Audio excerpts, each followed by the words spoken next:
Hallelujah. प्रभु यीशु मसीह के पवित्र और अद्भुत नाम से मैं आप सभी का स्वागत करता हूँ। कैसे हैं आप लोग? मैं उम्मीद करता हूँ कि हर एक लोग इस लॉकडाउन में सुरक्षित है और अपने परिवार के साथ अच्छा समय बिता रहे हैं। तो इस समय हम ऑनलाइन सभा में जाएंगे और हम सच में इस समय हम प्रार्थना करेंगे कि परमेश्वर हमारे मन को तैयार करे। आइए अपनी आंखों को बंद करें और प्रार्थना करें। प्रभु हम धन्यवाद देते हैं, इस समय हम आपके नाम को ऊंचा उठाते हैं। प्रभु जो लोग परमेश्वर घर में परमेश्वर इस समय बिता रहे हैं, प्रभु हम सभी को आपके हाथों में सौंपते हैं पिता। और हम प्रार्थना करते हैं पिता, इस सभा की हम शुरुआत करते हैं प्रभु। हम हर एक चीज़ों को आपके पवित्र नाम में सौंपते हैं खुदावंद। और हम प्रार्थना करते हैं आप हर एक बातों का नियंत्रण लेना, स्तुति आराधना का प्रभु जी, वचन का परमेश्वर प्रभु, हम सारी महिमा सारा आदर हम केवल आपके नाम को देते हैं। प्रार्थना यीशु के नाम से मांगते हैं, आमीन। हालेलुया। आइए तो हम इस समय स्वागत करेंगे बहन लूसी का, जैसे वो हमें आराधना में अगुवाई करेगी।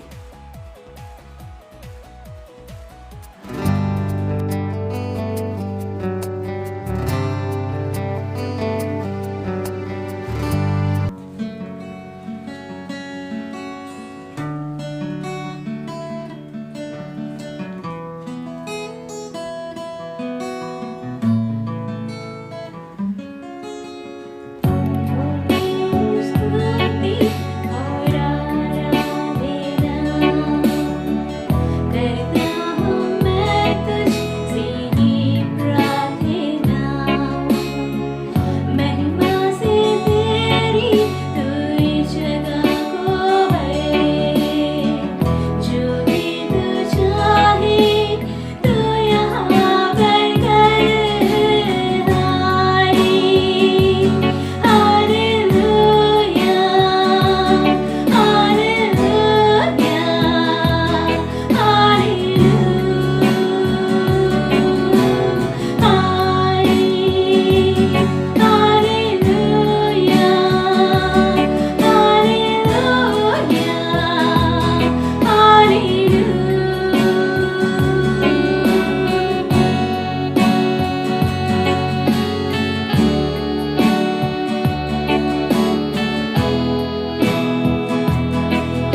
आशा करता हूँ आपने बहुत ही अच्छा समय आराधना में बिताया होगा और हम धन्यवाद करते हैं बहन लूसी का जो इतने अच्छी आराधना में हमें अगुवाई की।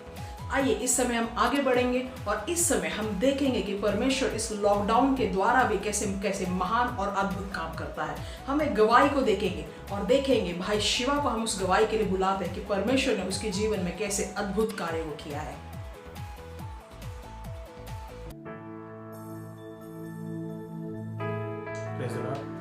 तो मेरा जो टेस्टिमनी है, मेरा जो गवाही है वो कुछ 6 महीने पहले का है।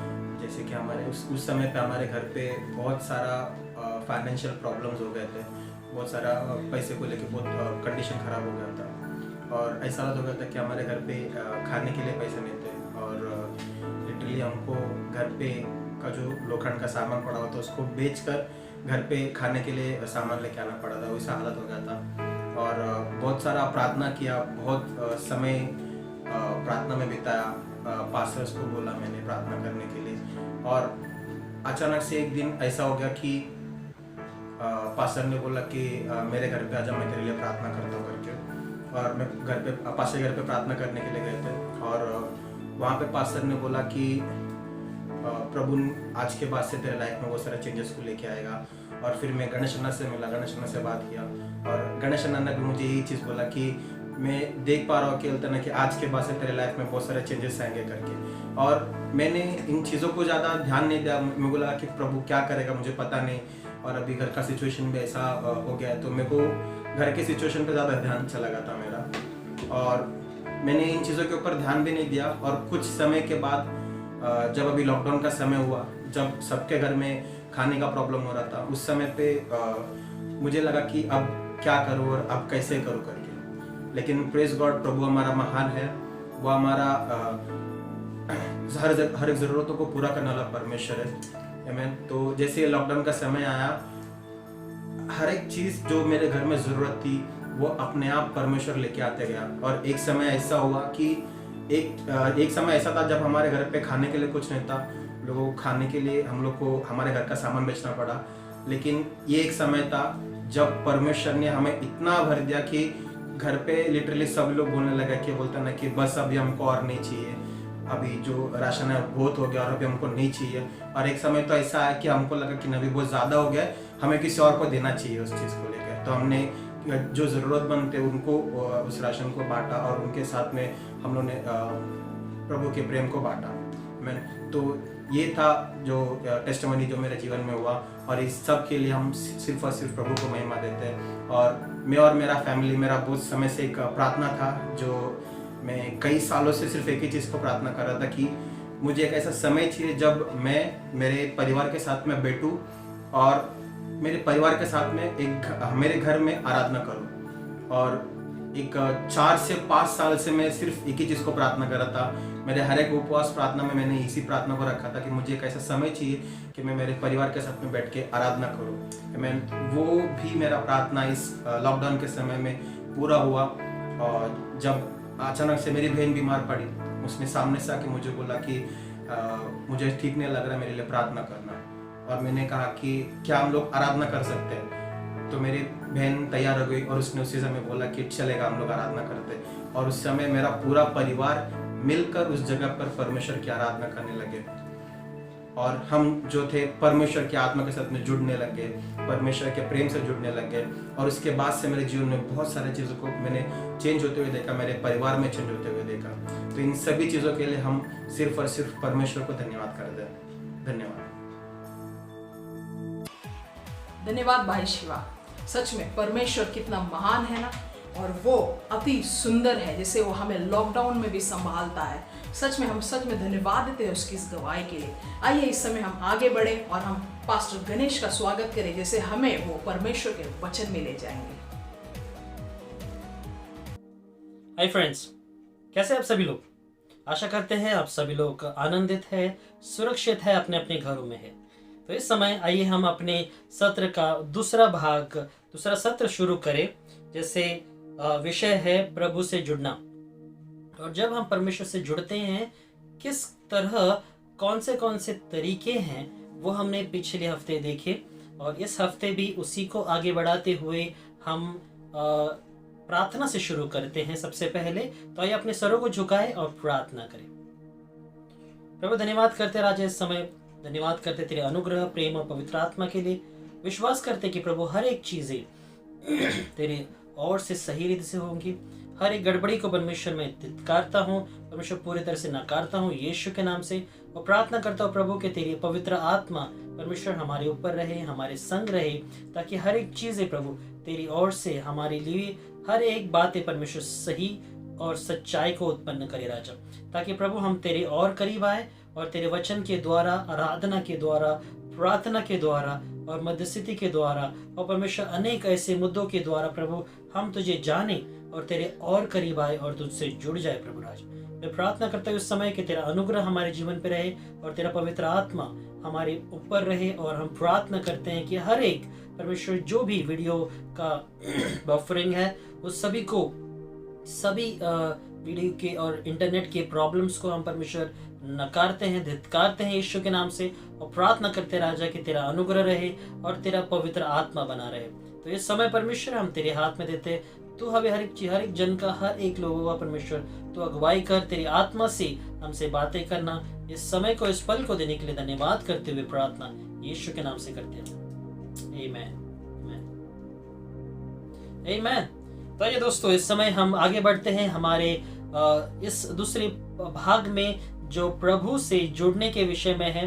तो सबसे पहले जैसे हमने पिछले हफ्ते क्या क्या किया उसका एक जल्दी से हम एक क्विक रिवीजन कर ले। तो जैसे हमने याकूब का 4 का 7, 8 और 10 पढ़ा था, उसमें हमने देखा कि किस तरह से परमेश्वर से जुड़ने के लिए परमेश्वर कहता है कि हमें उससे क्या करना है, समर्पित रहना है, ओके, अधीन में रहना है उसकी, और हमारा समर्पण रहे और उसी तरह हमारे आज्ञा कार्य रहे और उसी तरह हमारे संग हम क्या रहे, हम अधीनता में रहे। तो सबसे पहले जैसे हमने देखा था कि अधीनता हमारे परमेश्वर अधिकारियों के अधीन में रहना है, पति अपने पति के और पति अपने पत्नी के अधीन में रहे, और उसी तरह हमें अपने अगुवाओं के भी अधीन में रहना है।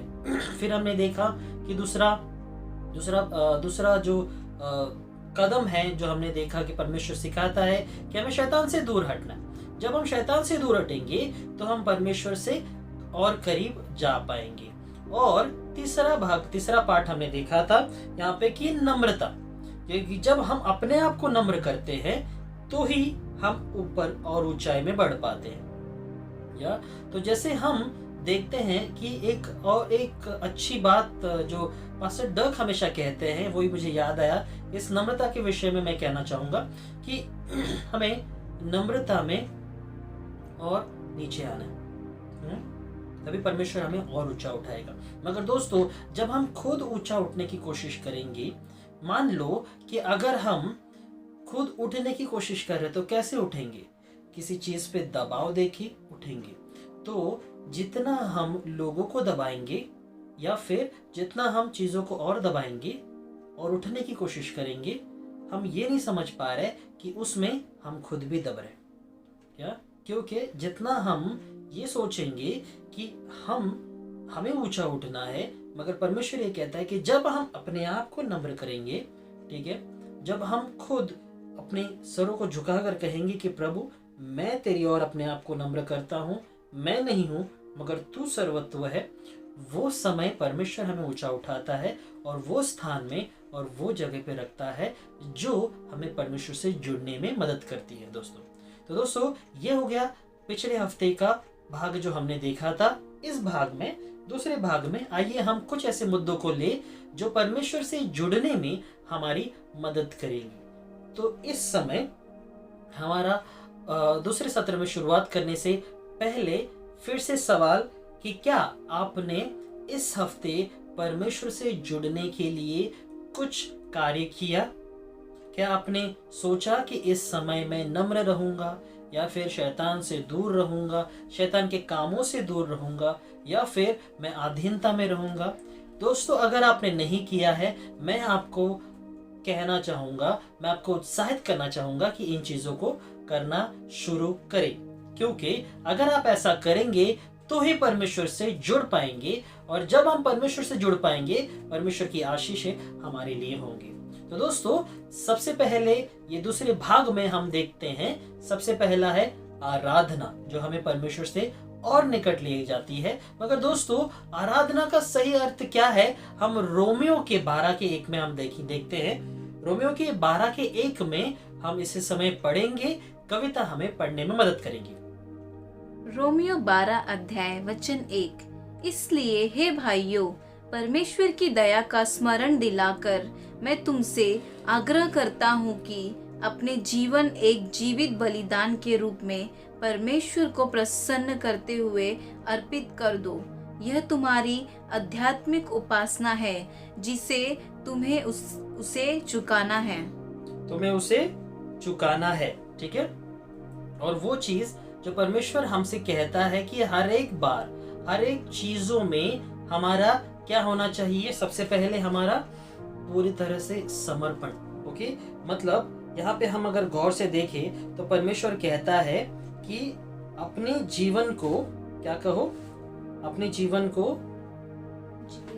जीवित बलिदान, वही एक सही आराधना है, वही एक सही उपासना है दोस्तों। तो वो चीजें जब हम परमेश्वर की ओर देते हैं, कहते हैं कि प्रभु ये मैं हूँ, और उसी तरह मैं चाहता हूँ कि किस तरह से हमारा जीवन आगे बढ़े, वो इस तरह से कि जब हम परमेश्वर को और अपने आप को अपना सही बलिदान, जीवित बलिदान परमेश्वर को चुकाए। दोस्तों, यीशु मसीह ने ऐसा किया और वो परमेश्वर से जुड़ सके। ये हमारा समय है कि हमें वैसा करना है। ओके, तो आइए हम दूसरे भाग को देखें कि हमें मनन करना है।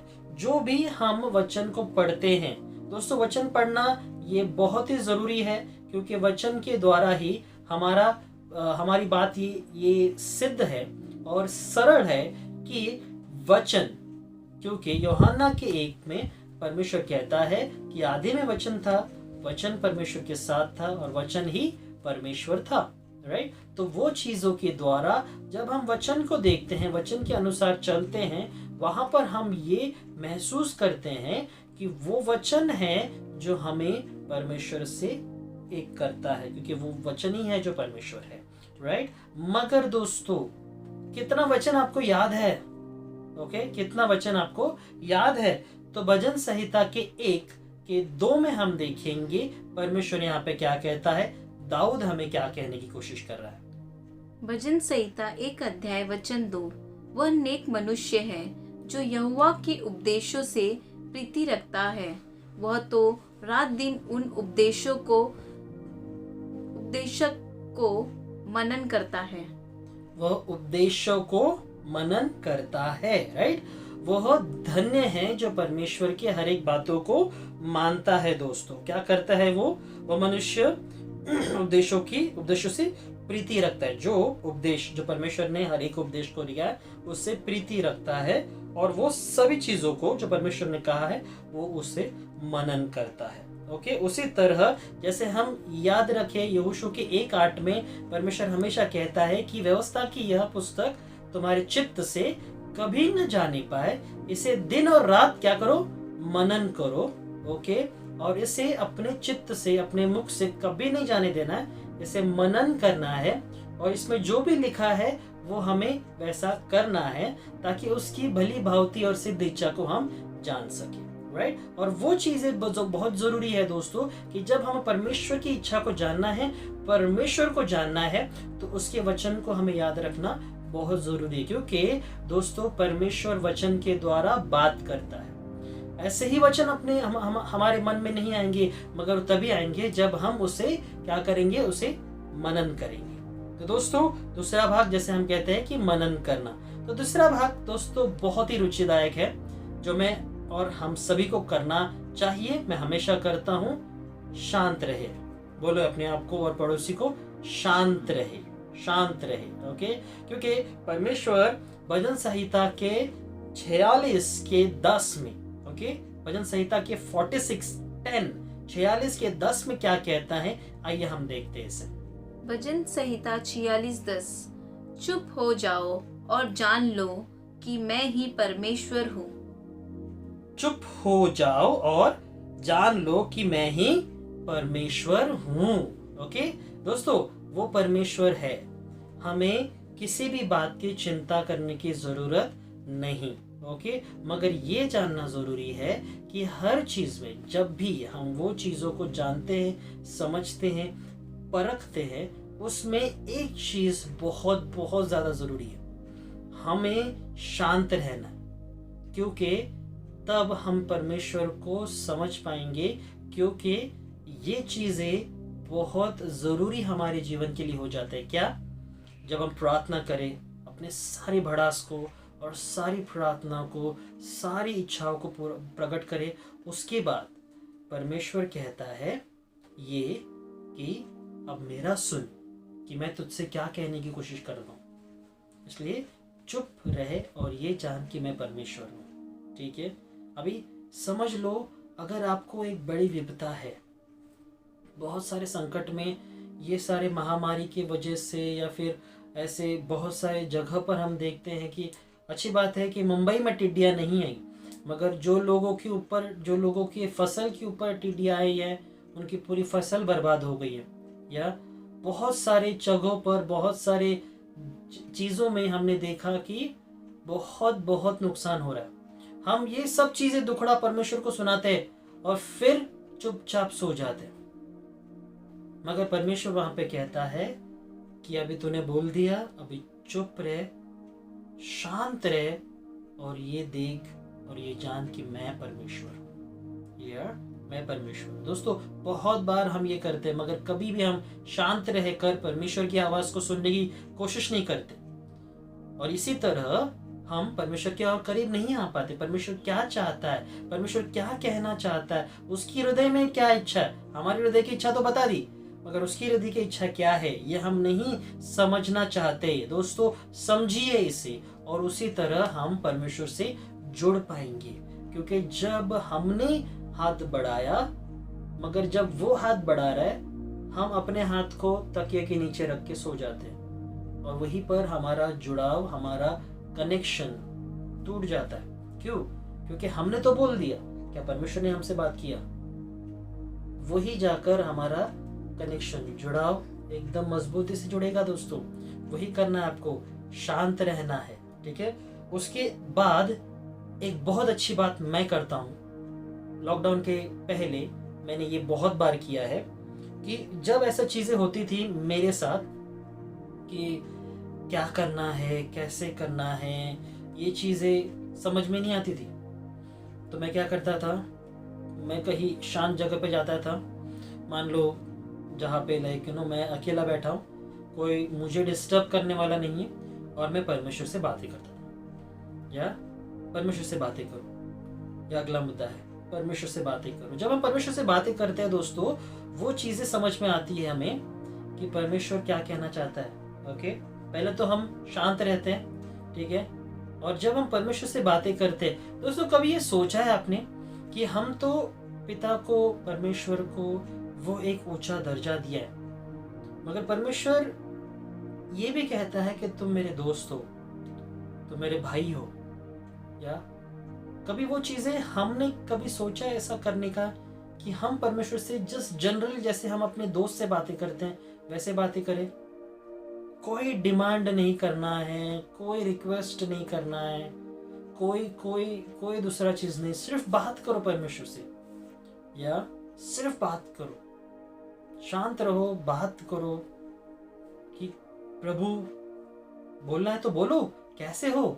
ये बहुत बहुत बहुत मजाकिया लगेगा, मगर आपको क्या लगता है, क्या उससे किसी की जरूरत, किसी दोस्त की जरूरत नहीं?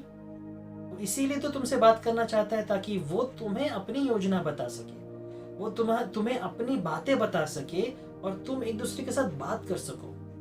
या और उसी तरह हम देखते हैं यहाँ पर भजन संहिता के 145 के 19 में हम देखते हैं, इसे हम पढ़ेंगे पहले।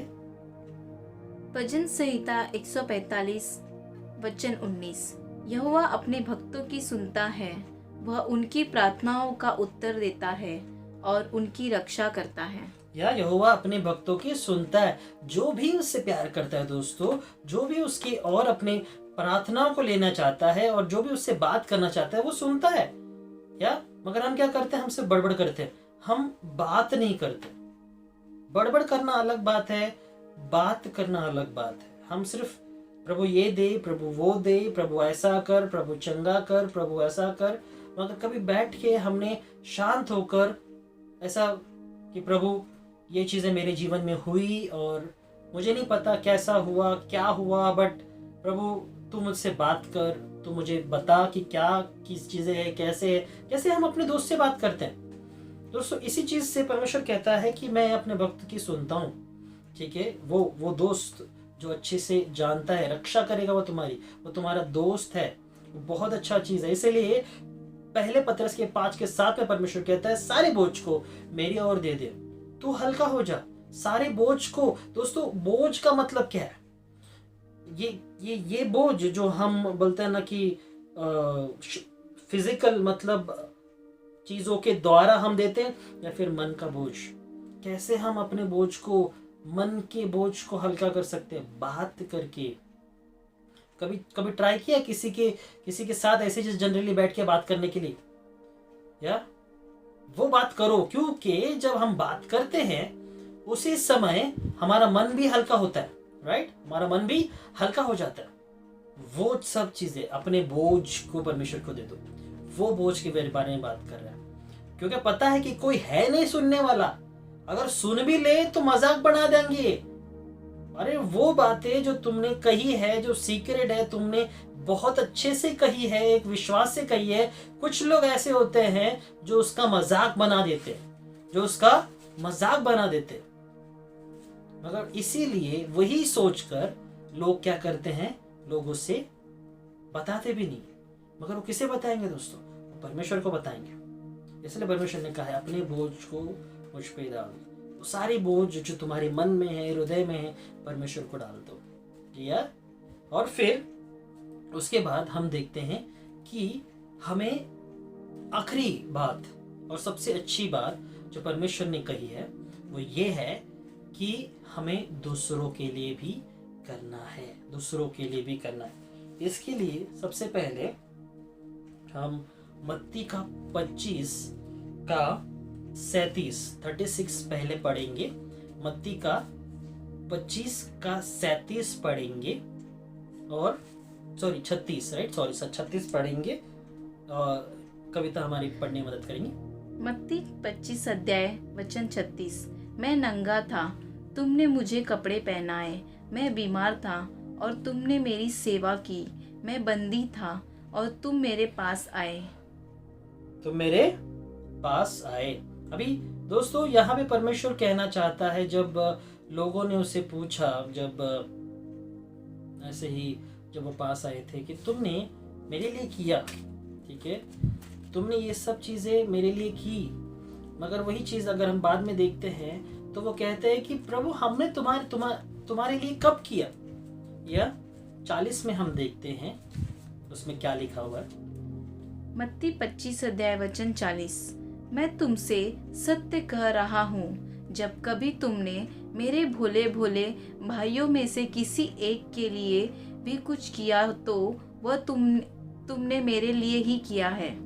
तुमने मेरे लिए ही किया है। तुमने किसी भी भोले भाले भाइयों के लिए, बहनों के लिए किया है तो वो किसके लिए किया है? किसके लिए किया है? वो परमेश्वर के लिए किया। तो दोस्तों दूसरों के लिए करो यार, दूसरों के बारे में सोचो, ठीक है? बहुत हो गया हमारा। परमेश्वर कहता है कि तुम्हारा मैं चिंता करता हूँ, तुम्हें दूसरों की चिंता करनी है। उन लोगों की चिंता करनी है जिन लोगों के लिए कोई सहारा नहीं, जिन लोगों के लिए कोई भी दूसरा सहारा नहीं। और वहाँ पर वो चीज़ें ज़रूरी है जहाँ पे हर एक बातें परमेश्वर कहता है और वो चीज़ें परमेश्वर करना चाहता है। क्या? दूसरों के लिए। परमेश्वर खुद आया दूसरों के लिए। अभी हमें खुद कहता है कि हमें दूसरों के लिए करना है। या तो इसलिए परमेश्वर कहता है कि तुमने अगर किसी के लिए भी, जो भोले भाले ऐसे भाई है, बहन है, उनके लिए किया तो तुमने किसके लिए किया? तुमने परमेश्वर के लिए किया है। ओके, फिर आखिरी वचन हम पढ़ेंगे और इससे हम अंत करेंगे दोस्तों। फिलिपियों का 2:4। फिलिपियो 2 अध्याय वचन 4। तुम में से हर एक को चाहिए कि वे केवल अपना ही नहीं बल्कि दूसरों के हित का भी ध्यान रखे। या तुम में से हर एक को चाहिए कि केवल अपना ही नहीं, परमेश्वर कहता है दोस्तों यहाँ पे ध्यान से सुने, अपना ही नहीं बल्कि दूसरे के हित का भी सोचे। दोस्तों हम कभी कभार नहीं, चलो कभी कभार ही कह लेंगे, हम कुछ चीजें लेते हैं अपने लिए रख लेते हैं, मगर कभी हमने दूसरों के बारे में सोचा है नहीं। अगर हमें दूसरों के बारे में सोचना है दोस्तों, हमें दूसरों के बारे में सोचना है। तो दोस्तों इस समय जैसे हम हमारे अंत में आ गए हैं, ये दूसरे भाग के हर एक छोटे छोटे पहलू को जब हम देखते हैं कि परमेश्वर कहता है कि अधीनता में रहो, शैतान से दूर हटो, नम्र हो, आराधना करो। परमेश्वर की आराधना वो एक जीवित बलिदानी के तौर पे हर एक वचन को जब हम पढ़े, ना सिर्फ पढ़े मगर उसे मनन करे और उसे करने वाले भी बने। या और उसी के साथ साथ हर एक चीज़ में जैसे प्रार्थना करो, परमेश्वर कहता है कि प्रार्थना तो करो मगर प्रार्थना के बाद शांत रहो, या शांत रहो, वो ज्यादा जरूरी है, शांत रहो। फिर उसके बाद परमेश्वर से ऐसे बात करो जैसे तुम अपने दोस्त से बात कर रहे हो, या ना कि दुकानदार के एक मालिक से कि मुझे दे मुझे दे मुझे दे। नहीं, वो वैसा नहीं है दोस्तों, वो देगा। परमेश्वर कहता है कि क्या मैंने कभी चिड़िया को सोचने में लगाया कि वो क्या खाएगा? तुम क्यों सोचते हो? कल की चिंता क्यों करते हो? कल मैं देखा है, मैंने रखा है, मैंने सोच रखा है। तुम आज की चिंता करो। आज में तुम्हें वो सब चीजें करनी है जो परमेश्वर से जोड़ने के लिए बहुत बहुत ज्यादा जरूरी है दोस्तों, और वही है जो हम दूसरों के लिए करें, या जो हम दूसरों के लिए करें, और वो चीज़ें बहुत ज़रूरी है। और उस चीज़ों में हमारे लिए हर एक बातें ज़रूरी है। हर एक चीज़ जो मैंने यहाँ पे कही है दोस्तों, उसे ध्यान दे और उसे करने के लिए कोशिश करें, क्योंकि जैसे हम कहते हैं कि हर एक वचन को जब भी हम सुनते हैं, ना कि सिर्फ सुनने वाले वरन करने वाले भी हो, राइट। तो दोस्तों इस समय मैं आपके ऊपर निर्णय रखता हूँ कि किस तरह से आपको इन चीज़ों के ऊपर, इन चीज़ों के साथ चलना है और इन चीज़ों से आगे बढ़ना है, ताकि वो बातें जो तुम्हें परमेश्वर से और निकट लेके आती है, परमेश्वर से जोड़ती है, क्या हमें वो करना है, या वो चीज़ें जो परमेश्वर से हमें दूर लेके जाती है। या तो निर्णय आपका है, और इसी निर्णय से हम अंतिम की प्रार्थना करेंगे। और अंतिम की प्रार्थना करने से पहले एक सोच आपके ऊपर, आपके लिए मैं देना चाहूंगा, वो ये है दोस्तों कि क्या परमेश्वर ने वैसा किया जैसा अब तक हम कर रहे थे, या परमेश्वर ने वो किया जो उसने कहा है। और दोस्तों हर एक वचन जो उसने कहा है उसने किया है, और हमें भी उसके वचन के अनुसार करना है। आमीन। तो दोस्तों इस चीज़ को एक चुनौती के तौर पे लो और उसके द्वारा आगे बढ़ो। आइए हम प्रार्थना करें। Thank you Lord Jesus. प्रभु हम धन्यवाद करते इस समय, धन्यवाद करते तेरे अनुग्रह, प्रेम और पवित्र आत्मा के लिए राजा। मैं प्रभु तेरी और अपने आप को सौंपता हूँ और कहता हूँ प्रभु कि तेरे पवित्र वचन से हर एक चीज़ों को, हर एक बातों को जो भी हमने तुझे सौंपा है, वो सभी चीज़ों में तू आशीषित करना, ताकि परमेश्वर तेरे वचन के अनुसार हम परमेश्वर कार्य को करने वाले बने, और वो सब चीज़ें प्रभु जो तेरी ओर से सही है वो सही रीति से आगे बढ़ने वाले बने, उसको परमेश्वर कार्य में लाने वाले बने। प्रभु राजा मैं प्रार्थना करता हूँ राजा, इस समय मांगता हूँ प्रभु कि तेरी पवित्र वचन को परमेश्वर हमारे जीवन में रखना। और प्रभु हर एक जो पड़ाव हमने आज यहाँ पर सीखा है प्रभु, हम परमेश्वर अपने अधीनता में रहे। प्रभु हम प्रार्थना करें कि हर एक शैतान के कार्यों से, युक्तियों से हम दूर रहे। और हम प्रार्थना करते राजा कि इस समय हम अपने आप को नम्र करें।